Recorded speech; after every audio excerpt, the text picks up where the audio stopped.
অসাধারণ একটি নগরী। আমি উপর থেকে দেখছিলাম, খুব গোছানো, খুবই গোছানো সুন্দর একটি শহর, আলহামদুলিল্লাহ।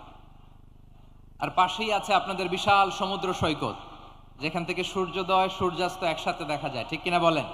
আমার প্রাণপ্রিয় পটুয়াখালীবাসী ভাইরা, বিশেষ দুটি কারণে বরিশাল বিভাগের প্রতি আমার আলাদা একটা ভালো লাগা। এর কারণ, এই অঞ্চলে আলেম ওলামা বেশি, ঠিক কিনা বলেন? আজকের এই প্রোগ্রামে অনেক কওমি মাদ্রাসার মুহতামিম সাহেবরা এসেছেন, আমি শুনেছি। আলিয়া মাদ্রাসার প্রিন্সিপাল হুজুররা এসেছেন, খতিব সাহেবরা এসেছেন, ইমাম সাহেবরা এসেছেন, মুয়াজ্জিন সাহেবরা এসেছেন। এই বিভাগে আলেম ওলামা বেশি। তার প্রমাণ, এখানে এই বরিশালের ভেতরে আছে সারসিনা দরবার, ঠিক কিনা বলেন? অনেক হাক্কানি একটা দরবার।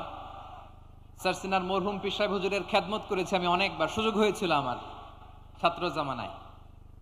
তো ওনাদের মাদ্রাসা কেন্দ্রিক অনেক খেদমত, আলহামদুলিল্লাহ।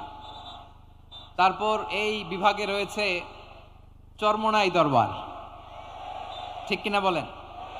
ওনাদেরও বিশাল মাদ্রাসা, ধর্মীয় অঙ্গনে, মাদ্রাসা অঙ্গনে, রাজনৈতিক অঙ্গনে ওনাদের অনেক খেদমত।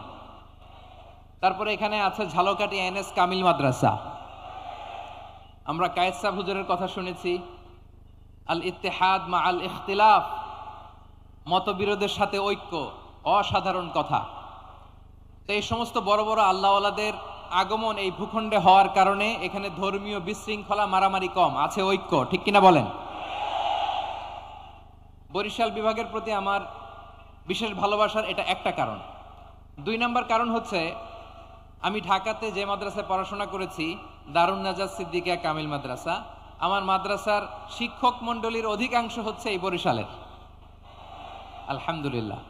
আমাদের শ্রদ্ধেয় প্রিন্সিপাল হুজুর আখম আবু বকর সিদ্দিক হাফিজাহুল্লাহ ওয়া রাআহ, উনি এলাকার সহ পুরো দারুন নাজাত মাদ্রাসার অধিকাংশ আসাতাজা ইকরাম এই ভূখণ্ডের, এই অঞ্চলের হওয়ার কারণে ছোটবেলা থেকেই বরিশালের প্রতি আমার একটি ভালোবাসা।